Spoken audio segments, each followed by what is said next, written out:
churches, there were 10 Ahmadiyya mosques which are also being closed down using violence. Well, let me ask you, why then? Why is this rise of attacks against these minority religious groups? I think because there are two things. First, there is a rise of fundamentalism worldwide, not only in Indonesia, also in Europe, also in the United States. Secondly, because there is a tolerance, there is no action against mobs, against people who conduct violence. They are not arrested, they are not investigated, they are not jailed. Muhyiddin. Yes, as a matter of fact, why the churches were closed down, the government of Indonesia have got their own rule and regulation. If any Muslim or any followers of religion wanted to build a house of worship, they have to follow that kind of rule. For example, our Christian brothers, if they want to build a church, they have to collect at least now 90 persons.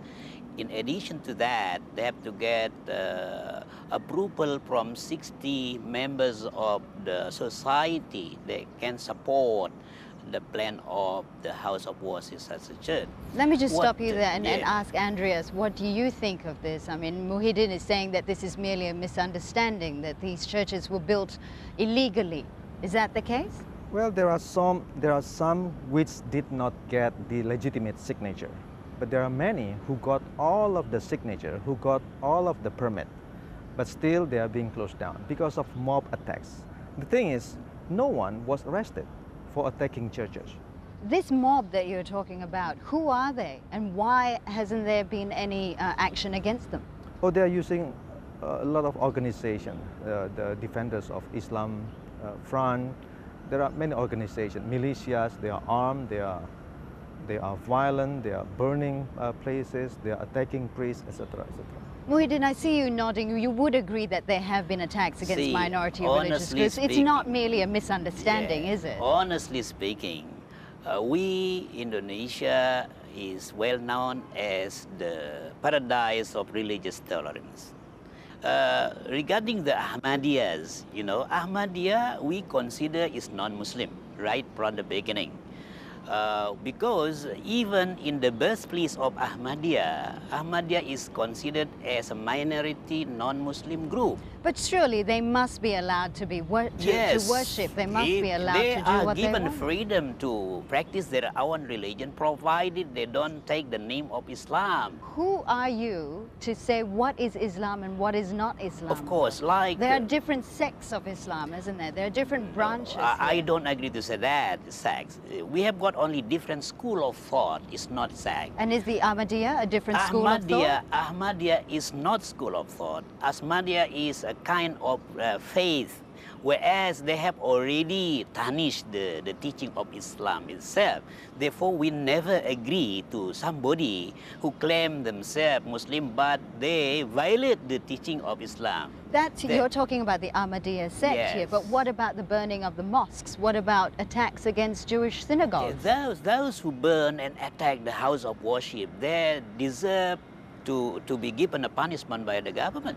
Would you agree with Andreas that there is a rise in fundamentalist Islam here in Indonesia? No, I to a certain extent, I don't agree with him, because he has got a full right to say that. What happened right now, there are so many factors behind the mob and violence. Say, for example, economic factors, political factors, and so forth. So you just cannot blame that because of the group of radical, and I could say those who use Islam as the pretext to attack somebody. In fact, they have nothing to do with Islam itself. Islam is the teaching of peace. The Constitution allows for 6 main religions here. Not the Constitution. Indonesia. It was only a presidential decree made in 1965 by President Sukarno. And that allows for 6 main religions here in Indonesia. Is it right that the state be allowed to dictate how people worship and what they worship? I don't think the state should do that. That's why I said that by design, Indonesia is flawed, because its constitution says that there is religious freedom. But its president said that there are only 6 recognized religions. What does it mean? It means that other faiths are considered to be secondary citizens, secondary faith, to be compared with the sixth religion. And of course, there are other regulations like the anti-Ahmadiyya June 2008 regulation.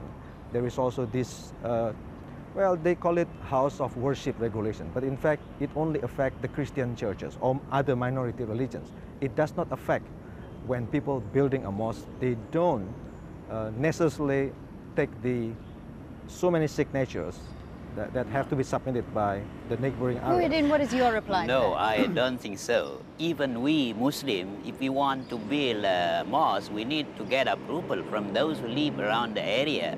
See, Brother Andreas, if Muslim live in, for example, Bali Island, where we are minority there, we just cannot build a mosque unless we get approval from those people who live in the area.